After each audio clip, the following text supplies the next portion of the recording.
والسلام على أشرف الأنبياء والمرسلين محمد وآله وصحبه أجمعين رب اشرح لي صدري ويسر لي أمري واحلل عقدة من لساني يفقهوا قولي سبحانك لا علم لنا إلا ما علمتنا إنك أنت العليم الحكيم رب زدني علما وارزقني فهما وعلمنا دينا. My dear brothers and respected elders in Islam, as always I greet you with the Muslim greetings of Nabi Kareem sallallahu alaihi wasallam. Assalamu alaikum wa rahmatullahi wa barakatuh. What we are doing today, and inshallah the first of many, is we're going to start the Tafseer of Quran. Now, what we're going to do initially is just the first 10 surahs, so nice and short. Because these surahs, many people read these in namaz, it's important to understand what we're reading. Not just the Jummah. In the future, inshallah, we'll get one of these thingamajigs going as well. The, you can see when you can see the Jummah. But obviously that's probably going to be next week or the week after. So first of all, we'll start with Surah Feel. Okay? Very famous Surah. Alam tara kayfa fa'ala rabbuka bi ashabil fil. Alam yaj'al kaydahum fi tadlil. Wa arsala alayhim tayran ababil tarmihim bi hijaratin min sijilin faj'alahum ka'asfin ma'kul. We read this in the Mass. This Surah was revealed on Nabi Kareem sallallahu alaihi wasallam. And the theme of this is how Allah subhanahu wa ta'ala manifested His power on the people of the elephants, Ashabil Fil, the people of the elephant, it's one elephant in particular. This took place in the year of Nabi Kareem sallallahu alaihi wasallam's birth. You all heard of Mu'jiza? Mu'jiza is something which is against natural phenomena.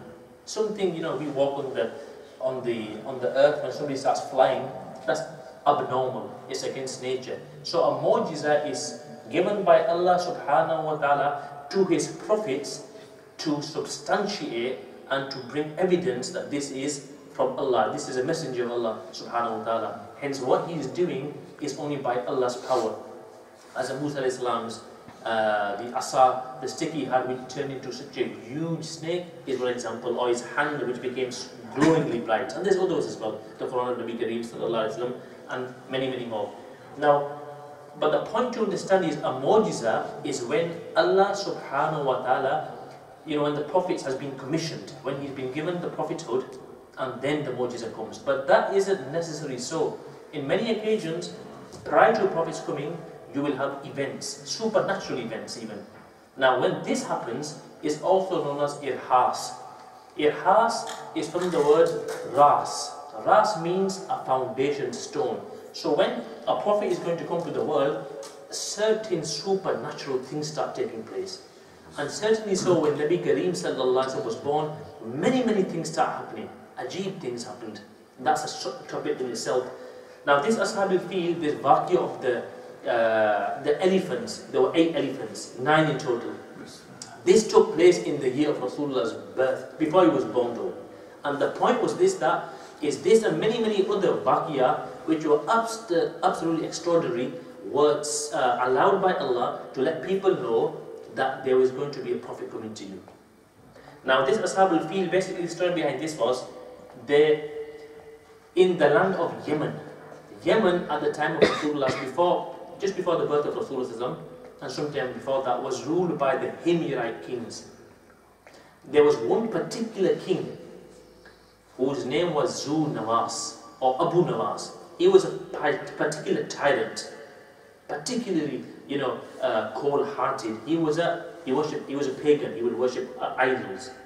Okay. Now, in his time, there were Christians. So what did he do?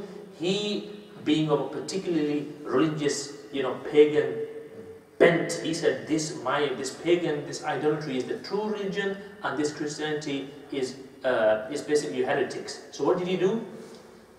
On one day, he burned 20,000 Christians alive in the trench. And this ayat in Surah Buruj, Qutil Ashabil Ukhdud an-Nari Zatil Wuqud, this is referring to, according to some narrators, the same Zu Nawas who killed 20,000 people. So these 20,000 people who were killed, 1 or 2 escaped. And where did they go? They went to Caesar. Caesar, now we've heard of Julius Caesar. But this Caesar was a title. Okay, like the Shah was a title of the kings at that time of the Romans. So they went to Caesar and the two people told him that this is what this Zu Nawas has done, this Himirite king, he's killed 20,000 people, can you help us take revenge? So what did he do? In that day and age, there were no telephones, so he sent a message to his friend Najashi, Negus of Abyssinia, modern day Ethiopia, who then became Muslim afterwards when Nabi Kareem Sallallahu was born and Rasul Sallallahu read his janazah as well. But at that time, look how amazing it was, and I'll tell you why, because he had a big part to play in this Ashabul field as well. So he, on the order of Caesar, sent a huge army to with two people, Arbat and Abraha, two commanders, big commanders, very, very well trained, to deal with this Himirite king. So they came and they attacked Yemen and they got rid of the Himirite kings. And then what happened? These two people were made the commanders and the governors, Arbat and Abraha. So, but then obviously, as the rule of Allah, it's very hard for people to get together and work, especially partners, they fell out and they had a battle. And during one particular battle, Arbat, took the nose of Arbat off. So he's known as Nag Kata or Arbat. He had no nose, by the way, this Arbat guy. So then, but Arbat slew him. He killed, Abraha killed Arbat, and he became this chief ruler of the Yemen as a viceroy of Abyssinia. So this Yemen became then basically a province of Abyssinia. Now what did this guy do, this Abraha? He noticed that the Arabs, even though at that time in Yemen they were pagans, they had many, many booths in the Kaaba Sharif as well, but they had a deep respect for Ibrahim alayhi salatu wasalam, and they had a deep respect for the house of Allah subhanahu wa ta'ala. So what this guy did was, he said, you know what, I'm sick and tired of these guys going to the Kaaba Sharif, I'm going to build such a monastery in Yemen, in Sana'a, in Yemen, that the people will leave, go to the Kaaba and they'll come to my monastery. So he built such a monastery, so much gold and silver and emeralds and yaqut and everything he lavished upon it, that there was only one in the world like this. And they say, these are all from Hafiz ibn Kathir, rahimahullah, who is a staunch historian. They say that this was so big that, like modern day New York, when you stand at the bottom of a tall skyscraper and you can't see the top, this is how big it was. A monastery, a kanisa. And the purpose of this was that make people overawed with it. So they leave the Kaaba and they come here. Now, on one occasion, there were, some people say that some Arabs, these tribes like Adnan and Qahtan and Quraysh, they were infuriated that this guy is doing such a thing. So one Arab, the narration says, he went into this kanisa, this church, and he did excrement there. Because I had it called Yusema. What the narration said that it wasn't this. What happened was, some Arab tribes were passing through, they lit a fire, it was a stormy night, a lot of wind, and it just took, the wind blew the ember into the church, and the church sustained major damage. So when this Abraha found out about this, he became infuriated. So what did he do? He got his army together. He sent a messenger to Najashi, the king Negus, that, do you allow me to destroy the Kaaba? So Najashi said, yes, off you go. And he sent him some elephants. Now he sent him 9 elephants. One elephant was called Mahmud. This elephant was huge. Elephants basically, they're very, very big, but this Mahmud was huge and its power was phenomenal. So he said, you know what, I'm sending you this, and you take this and you destroy the Kaaba with this army that you gathered, and 8 more of these elephants. So what did Najashi, what did this Abraha do? He set forth. Now obviously the Arabs, when they heard that he's going to come forward, these tribes, Qahtan and Quraysh and Dan and these, they got together and they raised a huge army. Even though they were pagans, but unke rang ke andar, inside their hearts, they loved Allah. They said these idols are just to help us become close to Allah, but Allah is the Lord, and these are His assistants, these idols. So when this happened, they all got together and they fought with Abraha. And guess what happened? They lost. Why did they lose? Because Allah subhanahu wa ta'ala wanted to show people that He doesn't need anybody to help Him look after His house, that He is going to embarrass these guys with His own power. So then they lost. And as they continued going, the next place they came to was the tribe of Banu Qatan. Banu Qatan was another tribe. They came across these people, and these people with thousands of men also attacked them. Their leader Nawfal ibn Habib. He was captured, and initially Abraha said, I'm going to kill him.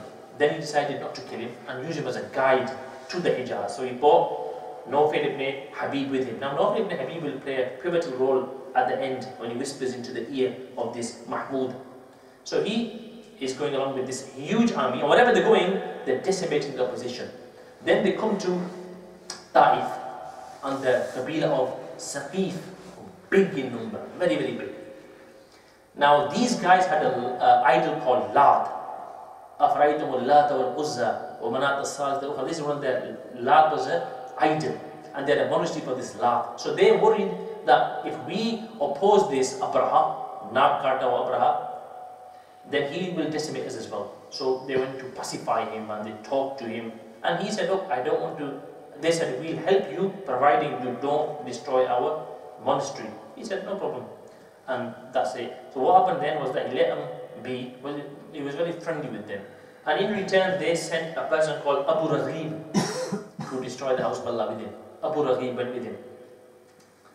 Now, as they're going, they reach a place at Al-Maghmas. Al-Maghmas was near Makkatul Mukarramah. And this is a vast Maidan. In this Maidan, the Arabs had their camels there. Just Abdul Muttalib, the grandfather of Rasul, had 200 camels there. And all the other Quraysh, they had so many thousands of camels there and other animals. So what did this guy do? Abraha, he sent his people on a foray, on an expedition. He said, go down there and capture everything. So they captured all the animals, and including Abdul Muttalib's 200 camels, and they brought him to Abraha. Then Abraha sent a person called Hanata al-Himyari as an emissary. He said, go to Abdul Muttalib, find out who the leader of the Quraysh is, because the Quraysh were the leaders of all the Arabs in Arabia, and bring him to me. So this person, Hanata al-Himyari, went inside in Makkatul Mukarramah and said, who's the leader? And they sent him to Abdul Muttalib, the grandfather of Rasulullah sallallahu alaihi wasallam. Now, he told him, as he came, he said, look, he's going to attack your city and he wants to destroy the house of Allah. So Abdul Muttalib said to him, look, we haven't got the power to oppose this person. If Allah Ta'ala wants him to destroy the Kaaba, he let him do so. If Allah wants to defend it, Allah Ta'ala will do so. But if he lets him come in, we don't have the power to resist him. So what did this person, Hanata al-Himyari, said? He said, come with me to Abraha. So Abdul Muttalib came. Now you know Abdul Muttalib was the grandfather of Rasulullah sallallahu alaihi wasallam. Such an amazing person that when this Abraha, this decimator of armies, when he saw Abdul Muttalib, he was so impressed. Yeah, so impressed. Ibn Kathir rahimahullah says that he stood up from his throne and he walked and he sat down on the carpet with Abdul Muttalib. So impressed was he with the grandfather of Rasulullah sallallahu alaihi wasallam. He was such a charming person. Abdul Muttalib, so beautiful, so handsome, so imposing, that this guy got off his throne and sat down. I mean, who does this in modern diplomacy? No one does it. A king sitting down, this is the asr of Abdul Muttalib. And what happened? He said to him, what can I do for you, Abdul Muttalib? Abdul Muttalib said, you've taken 200 of my camels, give them back to me. So Abraha said, you know what, I held you in such high esteem. You look like a man of caliber and character and judgment and great robe. But as soon as you open your mouth and say 200 camels, you know what? Your reputation has dropped in my eye. Abdul Muttalib said, why? He said, because I'm coming to destroy the foundation of the deen, your deen, the house of Allah. Everything that you embody as holiness is in the house, your Allah's house. I'm going to destroy that, and the only thing you say is 200 camels, I want them back. So what did Abdul Muttalib say? Abdul Muttalib said, look, I am the owner of these 200 camels. I am the owner and I care about these camels. The house of Allah has an owner, and that is Allah, and Allah Himself will deal with it. Now, Abraha said to him that, you know what, your Allah can't do anything to the effect. But he gave him his 200 camels back. Now Abdul Muttalib went back to Makkatul Mukarramah, and from there he told the people that this person's here, as you're known, he's got a huge army, we can't do anything against him, let's go to the mountains.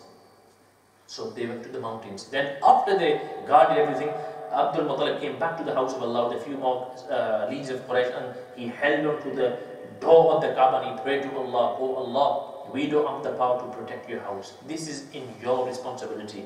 You protect your house. And then they just went back. Why? Because they feared that this army would pillage and plunder. So they went to the mountains. Now Abraha then came with his army, and this Mahmud Hathi, this elephant, massive. I haven't seen elephants in the first instance, and this elephant was humongous. It was very, very big. They came. The plan was that we get chains and put the chains around the pillars of the house of Allah, yeah, and then put all the chain around the neck and the body of Mahmud, the elephant, and then make him destroy the house of Allah subhanahu wa ta'ala. How was Allah going to let this happen? The house built by Ibrahim Khalil? Not a chance. So now, what happened at that moment, as I mentioned, Nawfal ibn Habib, the leader of Banu Qatam, when they got this Hathi to stand up, he went to the ear and he whispered in the ear that, "O animal, you are in the sacred city of Allah subhanahu wa ta'ala. Return back from where you came to safely." Now as soon as he said this, he put the ear down. Nawfal ibn Habib. What happened? The elephant sat down. Lying bed here. It wouldn't move. So what the army did, they start hitting it with spears and arrowheads and chains that you embed into somebody and drag. They did this to the elephant, and the elephant was screaming, but it wouldn't move. So what did they do? While he's sitting down, they pushed the elephant. So now, when they faced him towards Syria, he stand up and run. When they faced him towards Yemen, he'd run. East, he'd run. But when they faced him towards the house of Allah, he'd sit down. At this point in time, the historians say, Ibn Kathir, this is all based on Ibn Kathir, Tafseer. They say that at that moment, everybody saw it from the sea. They saw birds appear. أَلَمْ تَرَ كَيْفَ فَعَلَ رَبُّكَ بِأَصْحَابِ الْفِيلِ. Have you not seen how your Lord dealt with the people of the elephant? Elephant. أَلَمْ يَجْعَلْ كَيْدًا فِي تَدْلِيلٍ. Has he not turned their plan into nullity, made it void? Their plan was to destroy the house of Allah. Completely negated, they didn't achieve anything.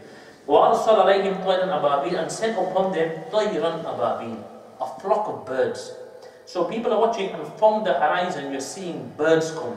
That in the narration of Waqidi, he says that these birds were smaller than pigeons, and their claws were red.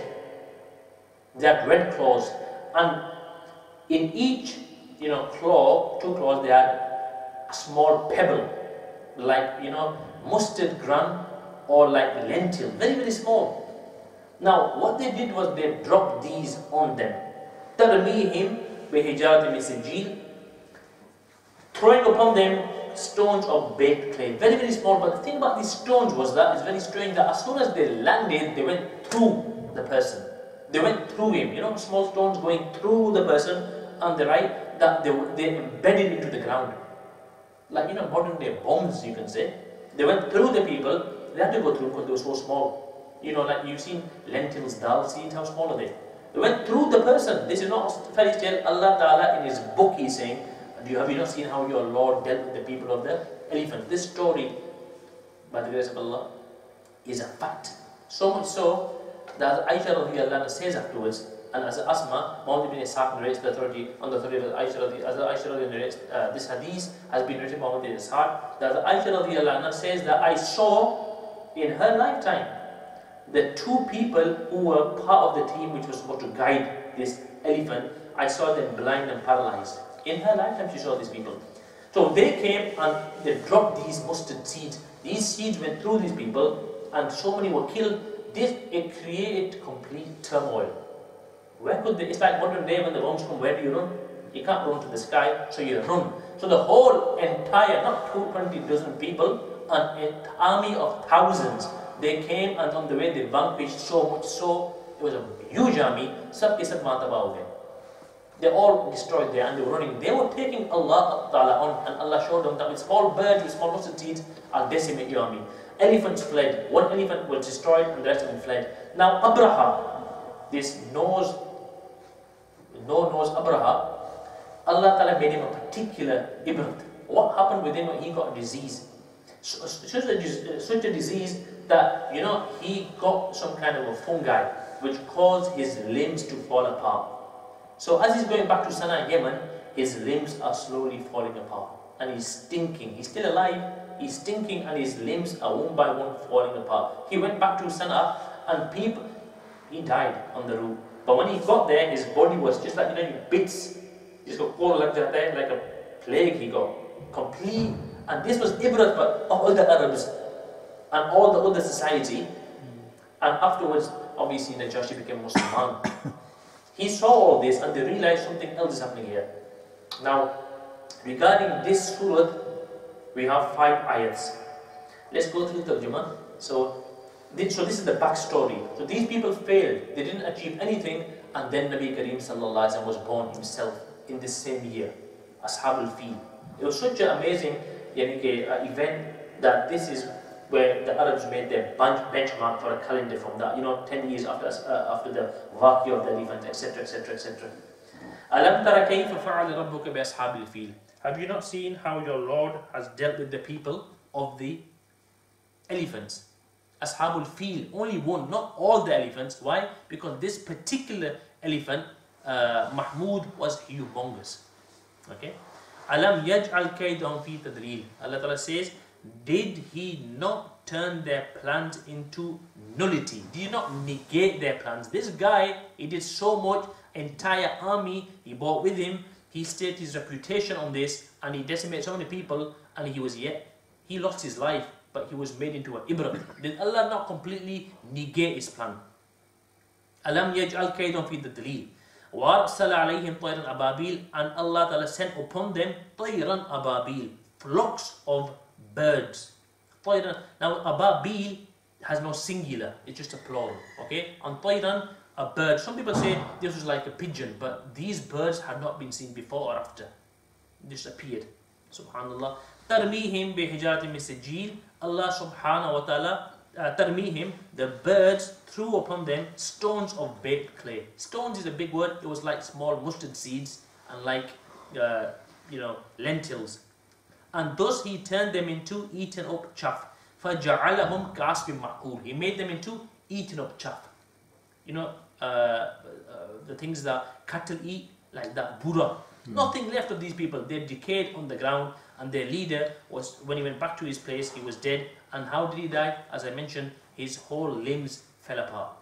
So this is Surah Fil, the first of the surahs, and next week inshallah we do Surah Quraysh. May Allah subhanahu wa ta'ala give us the ability to understand the majesty of Allah subhanahu wa ta'ala, that Allah ta'ala doesn't need anything. He doesn't need people. Why did these armies lose?